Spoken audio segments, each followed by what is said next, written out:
सर्वप्रथम वैश्विक जनमानस को मेरा नमस्कार।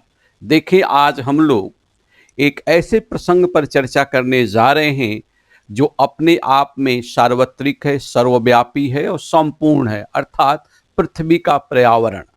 जब पृथ्वी के पर्यावरण की बात होती है या उसकी चर्चा जब होती है, तो उसके केंद्र में कहीं न कहीं मानव आता है।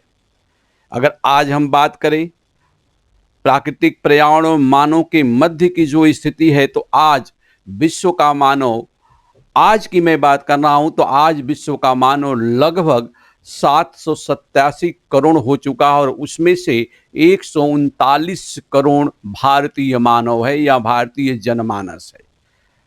अब जहां तक जनमानस का प्रश्न है, तो प्रत्येक जनमानस के जीवन में निश्चित रूप से कोई ऐसा दिन, पल और लम्हा होता है जो उसके लिए अति महत्वपूर्ण होता है। आज का जो दिन है, और जब इस दिन में उस प्रसंग के संदर्भ में हम चर्चा कर रहे हैं, तो यह दिन, यह पल और लम्हा सबसे महत्वपूर्ण है, क्योंकि आज है 5 जून। 5 जून को संपूर्ण विश्व पर्यावरण दिवस को सेलिब्रेट करता है, विश्व पर्यावरण दिवस को मनाता है, ताकि विश्व के प्राकृतिक पर्यावरण को संरक्षित किया जाए। और इस परिस्थिति को देखते हुए जो वर्तमान की परिस्थितियां चल रही हैं, कई दशकों से चल रही है, वर्तमान में कुछ ज़्यादा संक्रमणीय हो चुकी हैं, कुछ ज़्यादा कहा जाए कि विवर्तित हो चुकी हैं, कुछ ज़्यादा अपघटित हो चुकी हैं, कुछ ज़्यादा इसमें अवनयन हो गया। तो वर्तमान की परिस्थिति को देखते हुए प्राकृतिक पर्यावरण को समायोजित करने वाली हमारी पृथ्वी कराहते हुए आपसे निवेदन कर रही है कि अब बहुत हो चुका। अब इस पर्यावरण और पर्यावरण से संबंधित प्रत्येक पारिस्थितिकी तंत्र का आप संरक्षण करें, नहीं तो 787 करोड़ की जो जमात है आपकी, सबसे पहले आपकी समाप्ति होगी।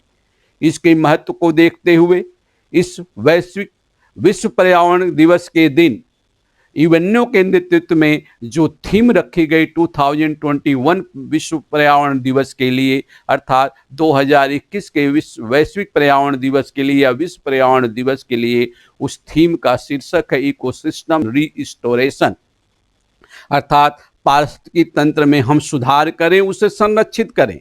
हम सब जानते हैं, हम मानव संचेतित हैं। जब संचेतना की बात होती है, जब हम संचेतना की बात करते हैं, तो प्राकृतिक पर्यावरण के अवयवों में मानव अपने आप को सबसे ऊपरी सिंहासन पर बिठाने की कोशिश करता है, लेकिन संचेतना उस आधार पर नहीं है जहां पर सर्वांगीण विकास हो सके। हम सब जानते हैं, हवा में ऑक्सीजन जो है, जो इस समय सबसे महत्वपूर्ण चुनौती बनी हुई है, मुख्य रूप से भारत में हवा अर्थात ऑक्सीजन, पानी, भोजन, कपड़ा, मकान, मृदा और हमसे संबंधित प्रत्येक जो मेरी आवश्यकता से संबंधित जो वस्तुएं हैं, उसको प्राकृतिक पर्यावरण ही हमें प्रदत्त करता है। हम सब जानते हैं, लेकिन हम मानव सेल्फिश हैं, स्वार्थी हैं। हम समझ नहीं पाते हैं, हम अपने आप को प्रदर्शन के प्रभाव में इतना ज़्यादा घुमाने की कोशिश करते हैं और भूल जाते हैं कि यहां सब कुछ चलता है। तो आज पृथ्वी का पर्यावरण आपसे निवेदन कर रहा है, आपसे आग्रह कर रहा है कि मेरा शोषण बंद करो, प्राकृतिक पर्यावरण के प्रत्येक तत्व का शोषण बंद करो। हे मानव, प्राकृतिक पर्यावरण के प्रत्येक तत्व जिसका तुम शोषण कर रहे, उसे बंद करो। और वैश्विक महामारी के दौर में तो आप समझ भी रहे हो, पूरा विश्व समझ रहा है कि प्राकृतिक पर्यावरण के तत्वों से छेड़छाड़ का रिजल्ट क्या है, प्रतिफल क्या आया, फल क्या आया। तो इसे निर्मित करें, पोषित करें और विकसित करें। कहने का मेरा तात्पर्य है कि इस विश्व पर्यावरण दिवस के दिन हम विश्व की सारी जनसंख्या जो संचेतित है, जो समझती है, वह अब पर्यावरण को निर्मित करे, उसको क्रिएट करे, नरिश करे, पोषित करे और डेवलप करे, यानी विकसित करे। तो 3 शब्द हम दे रहे हैं, क्रिएट, नरिश एंड डेवलप। निर्मित करें, पोषित करें और विकसित करें। किसको? अपने पर्यावरण को। और इसी उद्देश्य के साथ कहा जाए कि जो हम बात आपसे कर रहे हैं कि आज प्रकृति हमसे बात कर रही है, लेकिन हम समझ पा रहे हैं या नहीं समझ पा रहे हैं, उसकी अभिव्यक्ति दूसरी है। हम किस अभिव्यक्ति को समझते हैं ये मुझे पता नहीं, क्योंकि अगर पर्यावरण की अभिव्यक्ति को समझते तो 10 को पहले हम संभल गए होते, लेकिन अभी तक नहीं संभले। अगर अभी तक नहीं संभले तो क्या हो सकता है? इसलिए मैं कह रहा हूं, हे विश्व के मानव, अब पर्यावरण को आप स्वयं निर्मित करें, उसको पोषित करें और विकसित करें। इन्हीं उद्देश्यों को ध्यान में रखते हुए दशकों पूर्व, अगर आज की बात करें 2021 की बात करें, तो 47 वर्ष पूर्व 1974 में विश्व पर्यावरण दिवस मनाने की घोषणा की गई और तब से लगातार इस पर हम सैद्धांतिक रूप से उसको मनाने की कोशिश कर रहे हैं। सैद्धांतिक शब्द हमने लिया, अगर कार्यात्मक रूप से करते तो आज ये स्थिति हमारी नहीं आती। यूं तो बोले कि 47 वर्ष पूर्व हमने इसकी घोषणा कर दी और प्रत्येक वर्ष 5 जून को हम विश्व पर्यावरण दिवस का सेलिब्रेशन करते हैं। तथ्यों में, किताबों में, सिद्धांतों में कार्यात्मक रूप से कुछ नहीं हुआ। लेकिन अगर शुरुआत की बात करें कि इस प्रसंग की शुरुआत 2 वर्ष और पहले कर दी गई थी, 49 वर्ष पूर्व, अर्थात 1972 में। लेकिन सवाल यह है कि हम कब संभलेंगे? इस महामारी के दौर में विश्व का प्रत्येक मानव यह समझ चुका है, मानव पर्यावरण के महत्व को समझ चुका है। तो मेरा तो निवेदन है, आपसे गुजारिश है कि अब संभल जाएं, अब संभल जाएं तो अच्छा है, और प्रकृति की गोद में खेलने की इच्छा पालें। अब संभल जाएं तो अच्छा है और प्रकृति की गोद में खेलने की इच्छा पालें। प्रकृति की गोद में खेलने की इच्छा पालें, तब हम वो बात कर पाएंगे। क्यों? खेलने की इच्छा तो हमारी पालना है, तब हम इसे निर्मित करेंगे, पोषित करेंगे और विकसित करेंगे। 3 शब्दों को याद करें, पर्यावरण को निर्मित करें, पोषित करें और विकसित करें। अब सवाल है कि हम कैसे कर पाएंगे? नहीं कर पाएंगे तो प्रकृति हमें माफ नहीं करेगी, और क्योंकि प्रकृति का स्वभाव हमसे ज्यादा है, चंचल है। अगर प्रकृति के स्वरूप को हम देखना चाहते हैं तो इनको समझें।